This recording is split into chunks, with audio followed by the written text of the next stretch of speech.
This happened during my junior year spring break. Me and my three closest friends, Kevin, Allie, and Seb, decided to drive out to Colorado to do what we'd done every year: car camping. We'd been taking trips together since freshman year, but that semester we were completely broke, so renting a cabin or staying at a motel wasn't an option. The plan was simple: find somewhere secluded enough to park overnight, sleep in our cars, or lay sleeping bags down in the trunk. I found a spot through one of those apps where people share free locations. It was a small parking area outside of Buena Vista, accessible by a service road so long it felt like you were driving toward a place no one actually needed anymore. According to the description, it used to be a scenic overlook or rest stop of some kind, but had since been mostly abandoned.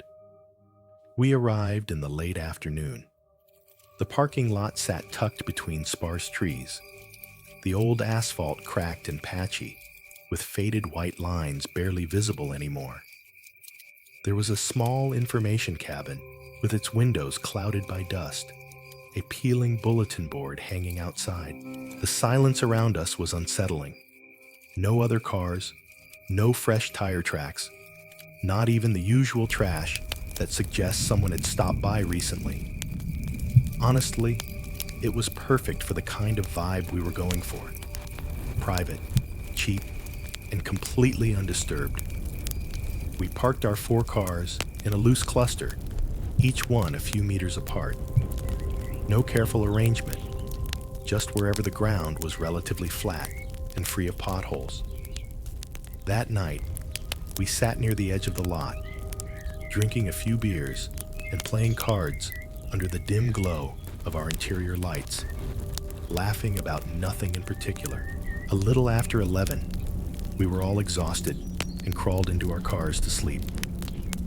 The strange part is, I slept unusually deeply. I'm a very light sleeper. At home, I wake up because of the AC, because I'm thirsty, because of anything. Sleeping in a car is usually even worse. I wake up multiple times a night. But that night felt like someone flipped a switch. I was completely knocked out in a way that didn't feel natural. The next morning, the moment I opened my eyes, I knew something was wrong. The air inside the car felt colder than it should have, and the silence had a weight to it. I opened the door to clear my head and froze.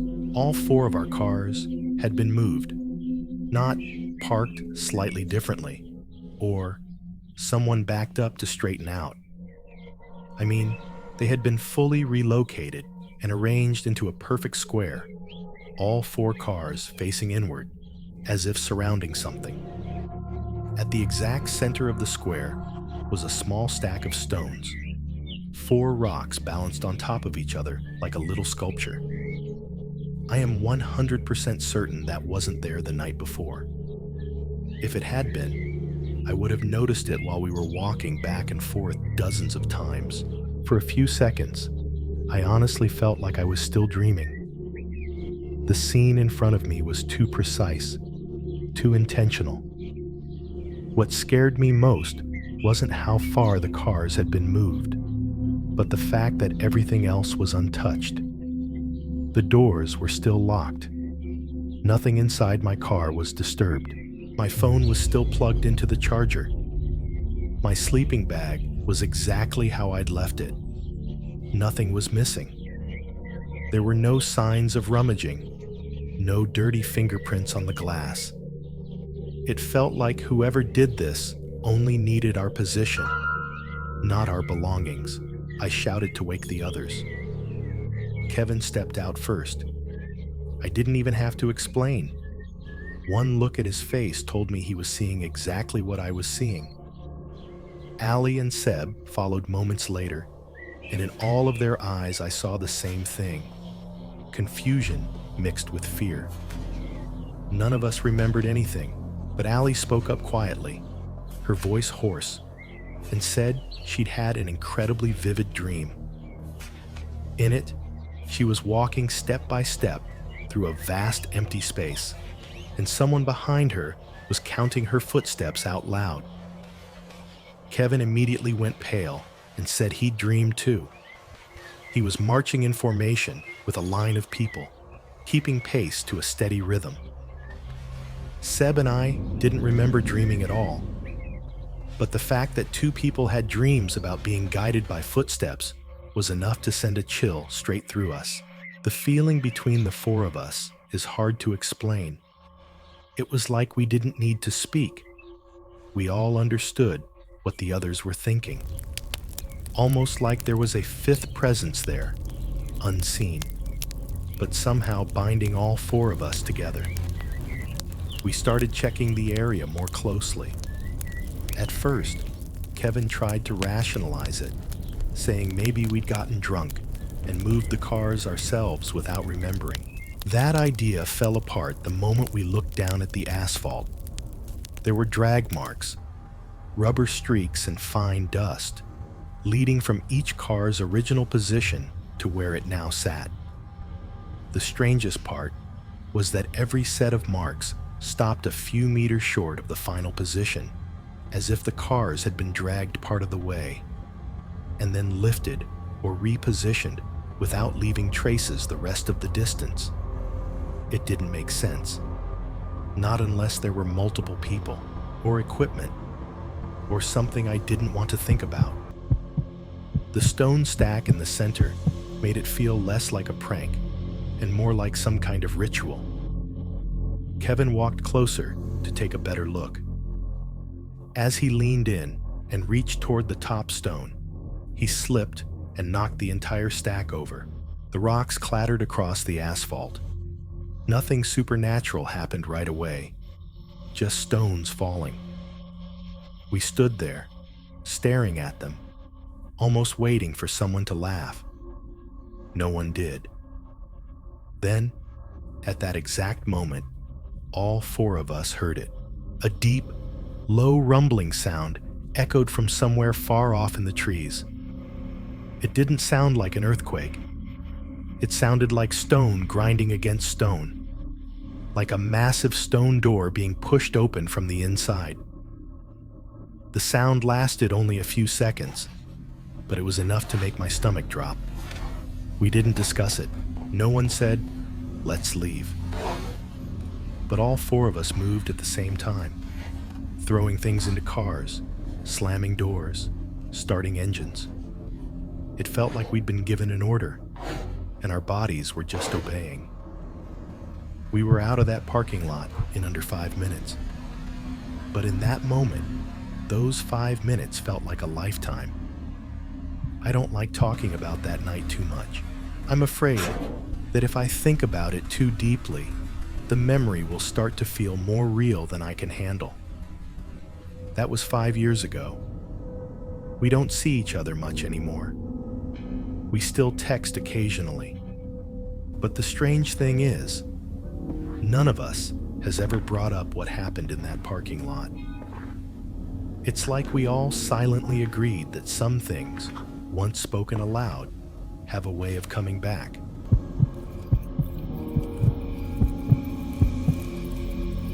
My name is Simon. This happened last summer when I was 23. My girlfriend, Cadence, and I had been planning a disconnect from the world trip for a long time.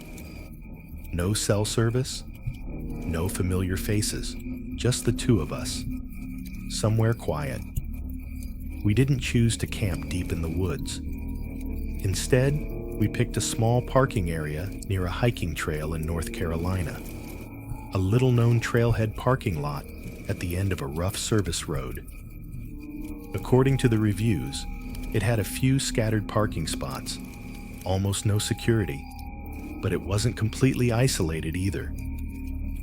I thought it sounded safe enough. We arrived before sunset. The lot was old, with a few rotting wooden picnic tables, a single water spigot, and a restroom that was clearly closed. Yellow sodium vapor lights stood around the lot, though one of them flickered like it was about to die. There was only one other vehicle there, a blue sedan parked off to one corner with no one in sight. Cadence chose the farthest spot, right where the road dead-ended at the edge of the forest, with trees blocking the view. We laid out the mattress in the back of the car and set everything up to spend the night. Around 10 p.m., Cadence walked toward the spigot in the middle of the lot to brush her teeth.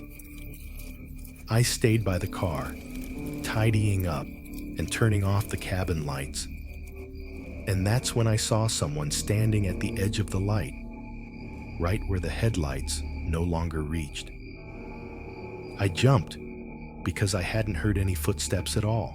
He stepped forward slightly and raised a hand, apologizing for startling me. He said he was the one with the blue sedan. His name was Aiden, and he looked to be around 30. The way he held eye contact was too intense. It made me uncomfortable, but I stayed polite. Cadence walked back, and I noticed immediately Aiden barely looked at me anymore. His attention shifted completely to her. He said we'd picked a good spot. Secluded, he emphasized. Really secluded. He mentioned he was camping alone to get away from people, which felt a little contradictory, considering he was standing there making conversation. The exchange lasted another minute or so, mostly him talking, Cadence responding politely. I cut in and said we were planning to turn in early. That finally got him to leave. What struck me as odd was this. When he stepped back into the darkness, I didn't see him use a flashlight. It was almost as if he could see perfectly fine in the dark. That night, I slept for a while before waking up. I woke because of voices. 2 people, it sounded like, talking somewhere in the lot. I opened my eyes and saw Cadence still asleep. My protective instincts kicked in. I didn't stay still. I quietly opened the door and leaned out. The voices stopped immediately, like they'd heard me, even though I'd tried to be completely silent. I turned on my phone's flashlight and scanned the area. No one was there. Just an empty parking lot and the forest, black and impenetrable. I tried to rationalize it. People stay up late, talk loudly, especially outdoors. It didn't have to mean anything. I got back into the car. I didn't tell Cadence the next morning. I didn't see the point in worrying her over something that might have been nothing. We spent the entire day hiking. As evening came, I went back to the car to grab some supplies, and that's when I noticed something tucked under the windshield wiper, a folded piece of paper. I pulled it out and opened it. It said only one thing. You should move your car. I showed it to Cadence immediately. She looked at it for a second and asked, Aiden? I said, I guess so. Who else would it be? And like something out of a movie, as we were still talking, Aiden appeared from the tree line, as if he'd been standing there the entire time. I snapped. I told him he couldn't just walk up on us like that. I was convinced the note was his. He apologized in a rough voice and said he was just checking to make sure we were okay. Cadence asked, Why would you need to check? That's when Aiden said something that made me pause. He told us that strange things had happened around that area before. He said he'd seen parking lots left completely empty, with belongings still there, as if people had left in a hurry. He said that the night before, he'd heard people walking around his car. He planned to leave before it got fully dark, and advised us to do the same. I didn't fully trust him. but Cadence didn't want to stay another minute. We started packing. The sun was dropping behind the trees, and the lot was getting darker by the second. Cadence's hands were shaking as she stuffed things into the trunk. I tried to stay calm, but the feeling of being watched never went away. We started the car and began to pull out. As we passed Aiden's spot, I noticed his blue sedan was still there. Aiden was crouched beside one of the tires. I stopped without thinking and asked what he was doing. He stood up, and that's when I saw it. The tire had a long, clean slash in it, the kind of cut that couldn't possibly be an accident. Aiden asked if we could give him a ride. Cadence immediately shook her head and whispered, "No." I refused. Then he asked if I could call the police for him once I had service. I said I would. We drove out of the lot, headlights cutting through the dirt road. We'd gone maybe 100 meters when I glanced to the right and saw them, 3 figures standing in the woods, a few dozen meters from the road. They weren't moving. They weren't hiding. It was almost like they wanted to be seen. I hit the brakes on instinct. For a split second, I thought about turning back to warn Aiden, but Cadence grabbed my arm and screamed, "Drive!" So I did. She didn't say a word the entire way back to the highway. As soon as we got service, I pulled over and called 911, told them everything. They said they'd send someone to check it out. We never heard anything back. And even now, I can't shake this sick feeling that, whether Aiden was a bad guy or an innocent one, something at that parking lot chose someone. And the only reason it wasn't us is because we left when we did.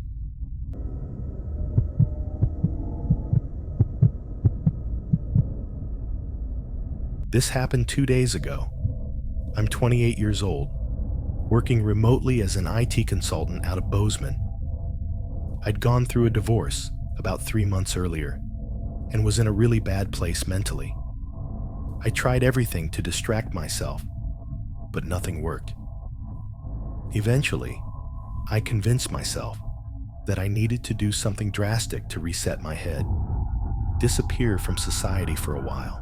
I didn't want to go deep into the wilderness. I wanted somewhere isolated, but with a road I could still escape on if I needed to.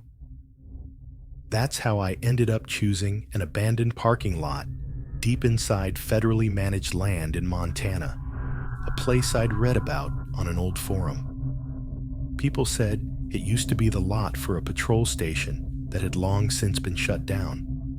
No one went there anymore. I only told my brother that I'd be heading in that direction without giving him a specific location.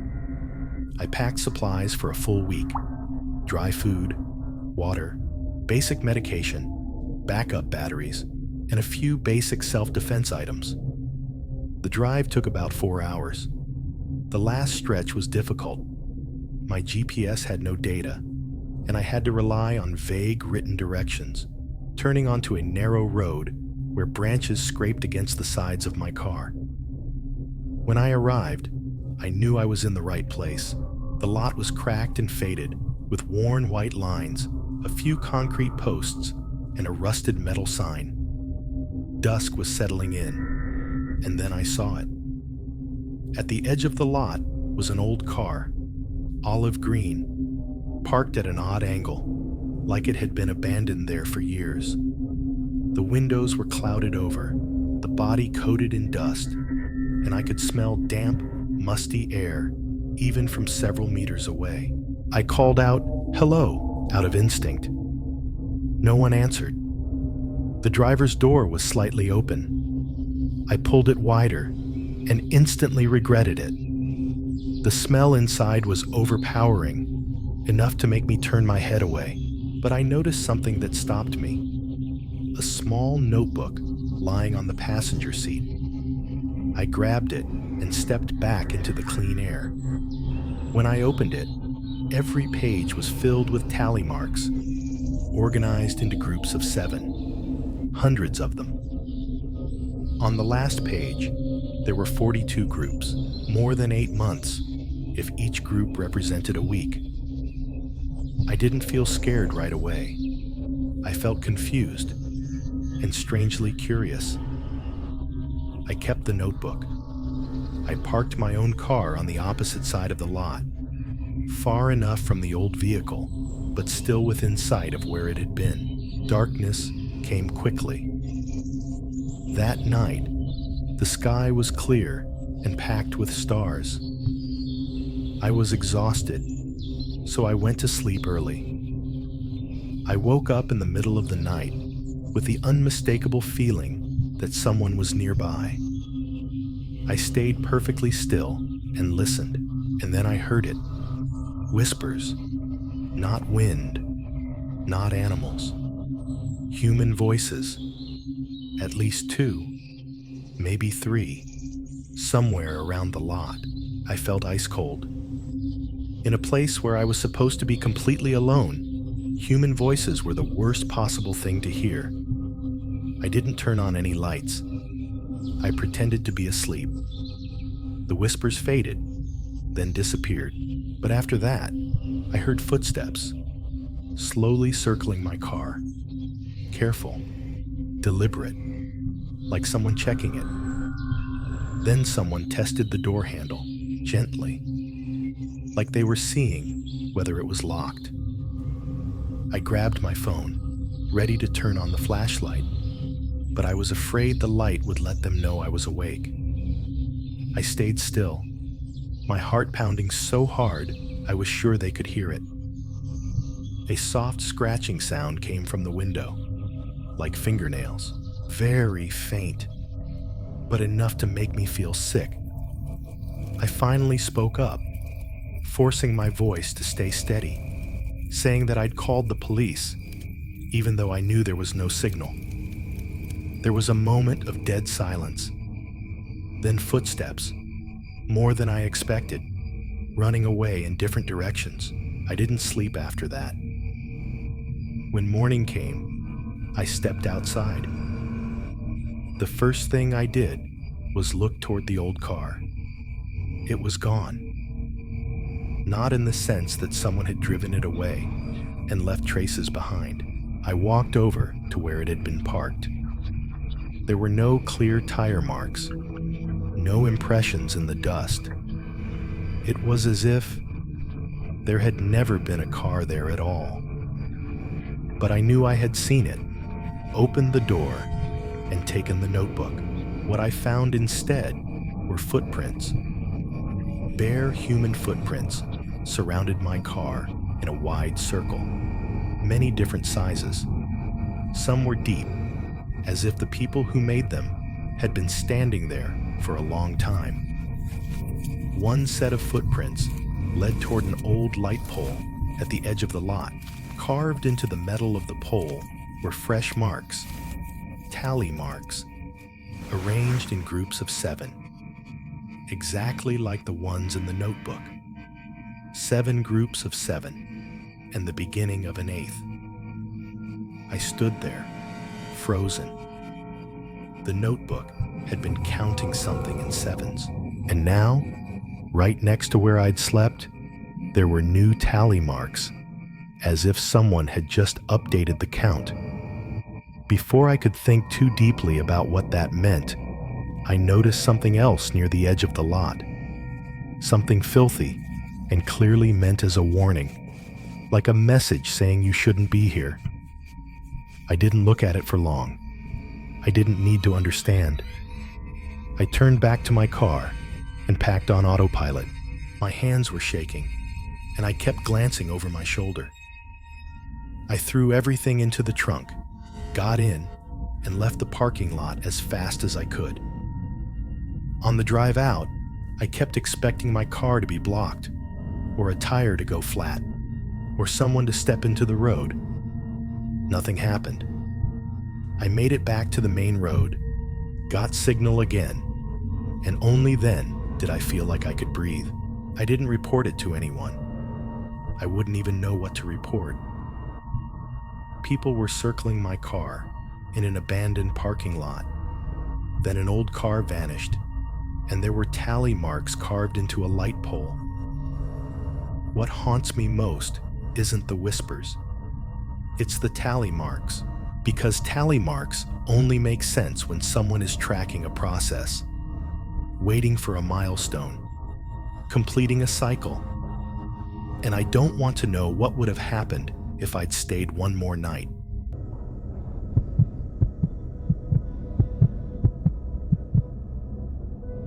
This happened to me about 3 years ago, when I was working the night shift for a logistics company. My shift usually ended around 2 a.m., and since I lived out in the suburbs, I often stopped at a 24-hour parking lot next to a large gas station to rest for a bit before driving home. The place was always well lit and had security cameras, so I never considered it dangerous. That night, it was lightly raining. The lot was almost completely empty. Just my car and a black SUV parked far off in a corner near the fence. I turned off the engine, reclined my seat, and closed my eyes for about 10 minutes to clear my head. I don't remember falling asleep. I only remember waking up to the sound of a car door closing. Not my car door. The sound echoed across the parking lot, sharp in the quiet night. I jolted upright and looked out through the windshield. The black SUV was still there, but its interior light had just turned off, as if someone had stepped out. I checked the time. 2:47 a.m. I sat there, frozen, my heart starting to race for reasons I couldn't explain. There was a strange feeling, like I'd been woken up at an exact moment, not too early, not too late. I glanced at my rearview mirror and saw a man standing between 2 rows of parking spaces, his back facing me. He wasn't going anywhere. He was just standing there. After about a minute, he started walking slowly toward my car. No rush, no hesitation. As he got closer, I noticed the strangest thing. He never once looked at my vehicle. His eyes were fixed straight ahead, as if I didn't exist. He walked past the front of my car, then stopped directly in front of the hood. Through the windshield, I could clearly see his face. Blank, emotionless, like someone performing a task they'd repeated too many times. Then he crouched down. I heard a soft metallic sound against the plastic and concrete, like something being carefully placed on the ground. He stood back up, turned away, and walked straight toward the dark fence at the edge of the lot, where the lights didn't reach. I waited about 30 seconds before I dared open the door and step out. My heart was pounding so hard my hands were shaking. Right in front of my car, on the wet concrete, was a small piece of cardboard, placed neatly. Written on it in black marker were just 5 words: "Don't fall asleep here again." There was no threat, no insults, just a sentence, almost like a reminder. I got back into my car and turned the key. The engine didn't start. I tried again. Nothing. The dashboard lights flickered once, then went completely dark. Panic set in. I scanned the lot. The black SUV was still there, lights off, silent, as if no one had ever been inside it. I called roadside assistance. It took nearly 40 minutes for them to arrive. During that entire time, I didn't leave my car. I didn't sleep. I just stared toward the far end of the lot, the place where the man had disappeared. When they finally jump-started my car and the engine came back to life, the first thing I did was drive straight home. I never went back to that parking lot again. What haunts me isn't the fact that there was a stranger there. It's the way he wrote that note, like he'd seen me sleeping there before, like it wasn't the first time, and like, if I ever fell asleep there again, the consequence wouldn't just be a piece of cardboard.